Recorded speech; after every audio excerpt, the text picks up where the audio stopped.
Outcome of the tweet ఏమంటే, నన్ను గెలకొద్దు, నన్ను గెలిగితే నేను ఊరుకాను అనేది ఇన్నర్ స్ట్రాంగ్ బుల్లెట్ పాయింట్గా మనం చెప్పవచ్చు.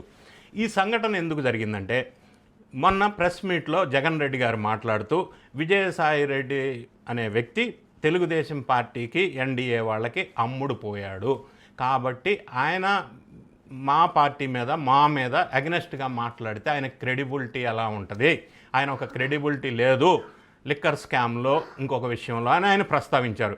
దానికి విజయసాయిరెడ్డి గారు రివర్స్ కౌంటర్ ఏమిస్తున్నారంటే, లిక్కర్ స్కామే జరగలేదని చెప్తుంటే జగన్ రెడ్డి గారు, ఆ స్కామే జరగకపోతే అందులో లిక్కర్ స్కామ్లో నేను వేరే వాళ్ళ మీద చెప్పే అవకాశం ఎక్కడుందో, అసలు ఎందుకు భయపడుతున్నారు వీళ్ళు అని అంటున్నాడు. రెండో అంశం, ఈయన ఎంక్వైరీకి విచారణకి జరగటానికి ముందు తెలుగుదేశం పార్టీకి సంబంధించిన టీడీ జనార్దన్తో కలిసి విజయవాడలో ఒక విల్లాలో చర్చలు జరిగినాయి అనే ఒక వీడియో బాగా ట్రోలింగ్ అవుతూ ఉంది. వైఎస్ఆర్ కాంగ్రెస్ పార్టీ మీడియా ద్వారా పెద్ద ఎత్తున వాళ్ళు ప్రచారంలోకి తీసుకొచ్చారు. దానివల్ల వాళ్ళు చెప్పదలుచుకున్నది ఏంటంటే, విజయసాయిరెడ్డి తెలుగుదేశం పార్టీకి సంబంధించిన వ్యక్తులతో మిలాఖత్ అయిపోయి వాళ్ళకి అమ్ముడు పోయాడు, ఇదిగో వీడియో అనేది చూపించారు.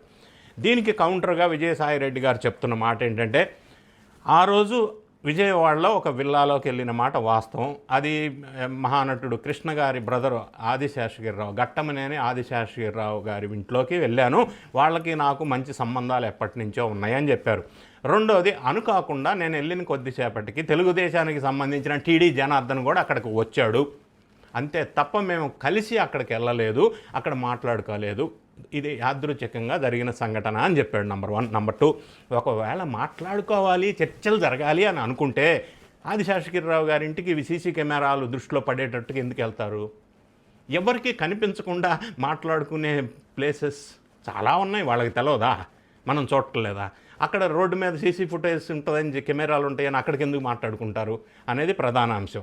రెండోది, విజయసాయిరెడ్డి చెప్పేది ఏంటంటే, లిక్కర్ కేసులో కర్త కర్మ క్రియ కసిరెడ్డి రాజశేఖర్ రెడ్డి అని మాత్రమే నేను చెప్పాను, మిగతాది దర్యాప్తులో బయటకు వస్తూ ఉంది అని చెప్తా ఉన్నారు విజయసాయిరెడ్డి గారు. మూడో అంశం ఏం చెప్తున్నారంటే, విజయసాయిరెడ్డి గారు ఈ లిక్కర్ స్కామ్ జరిగింది అని చెప్పకనే చెప్తున్నారు.